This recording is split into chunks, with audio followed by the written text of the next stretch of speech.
the heart of West Cork.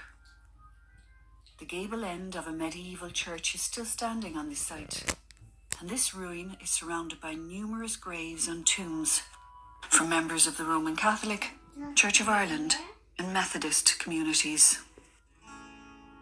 There are centuries of burials in this graveyard, generations of local people, from nameless famine victims to the scorcher who went off to war. My name is Terry and I'm from Skibbereen Heritage Centre, and I'd like to bring you on a short tour of this fascinating graveyard. Just inside the entrance at Drimoleague Graveyard, there is a memorial dedicated to those buried in this site during the Great Famine. You speak of Erin's Isle, her lofty seams, her valleys green. This marks the site of a mass grave, used during An Gorta Mór, Ireland's Great Hunger of the 1840s. And this mass gravesite is known locally as Powell An Gorta. Might dwell. Oh, why did you abandon it? The reason. West Cork was one of the worst affected areas in Ireland during the famine, and the Drimoleague area lost some 42% of its people to disease, starvation and emigration during that terrible time. Till the blight came over all our cry. We have some horrific reports about famine conditions in Drimoleague, including this witness statement from Dr. Dan Donovan about the village of Meanies, just north of Drimoleague, which appeared in the Illustrated London News in February 1847. A man of the name of Healy died in the parish of Drimoleague about a fortnight ago. His wife and 2 children remained in the house until the smell from the body drove them from their companionship with the dead. The remains of poor Healy were left in the house, and a day or two afterwards, some people passing his cabin heard loud snarling coming from within.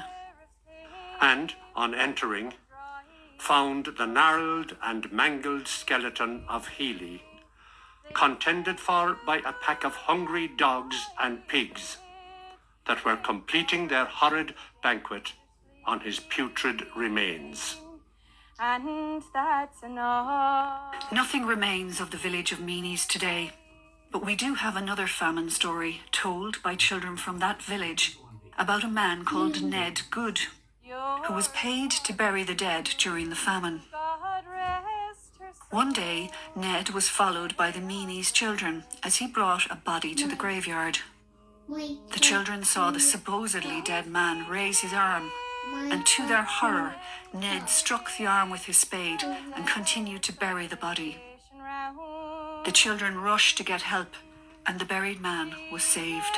Rose just passed away from life to a mortal dream, and found a quiet grave, my boy. Reverend Tuckey, vicar at this church in Drimoleague during the famine, wrote about the graveyard in March 1847. You might see pieces of coffins lying in the churchyard here, the bodies having been torn up and devoured by dogs. The head constable told me that on last Sunday, just before we went to church, a body was found, half eaten, dragged across the wall. And in dead of night unseen, I heaved a sigh and bid goodbye to dear old Skibbereen. We saw a woman with her son on her back. She brought him to be buried without a coffin. And when that was done, she went home for another. Last Sunday, we saw her again there. She had just buried her 7th and last. I'll and beneath that flag of green, and loud and high we'll raise the cry, revenge for Skibbereen.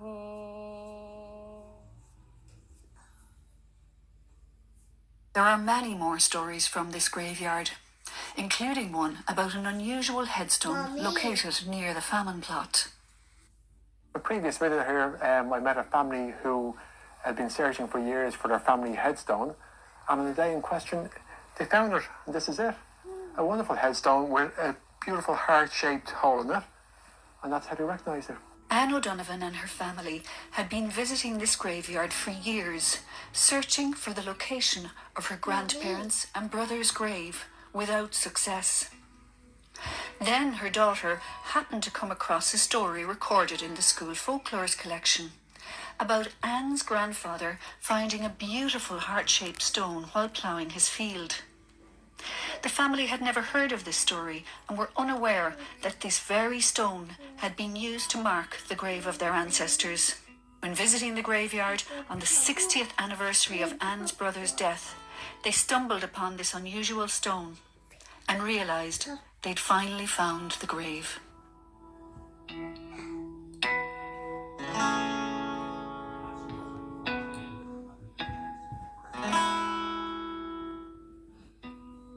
The other side of Drimoleague Graveyard is the final resting place of John Mahoney, a soldier who served in World War I, who was known locally as the Scorcher. We're here at the grave of J. O'Mahony. J. O'Mahony is known locally as the Scorcher. Given the name for his athleticism on the football field, he captained the local parish team in 1902.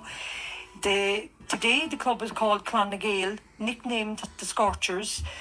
John later went on to fight in Flanders in the First World War. John was sent to France in July 1915. Just a few months later, he was injured when he was crushed in a trench where he lay buried for 3 days. His letters home record his loneliness for his family, but he still signs off lightheartedly as Jack, alias Scorcher. His letter home in January 1919 is full of excitement about finally coming home to see his family, although he mentions several times the dreadful disease, which is the Spanish flu.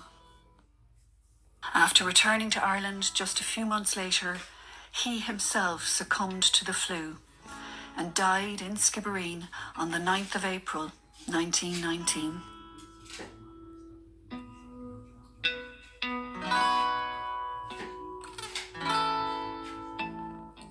Near the back wall of the graveyard is this unusual memorial to William Feckman, a Methodist preacher who was highly regarded in West Cork. Feckman inherited a large estate as a young man, and his memoir records that he hunted, caroused and played at cards. In his later years he found God and became a Methodist preacher, eventually settling in West Cork. The William Feckman Memorial Chapel in Drimoleague is named in his honour, and there is also a plaque to his memory in the former Methodist Church in Skibbereen, now the church restaurant.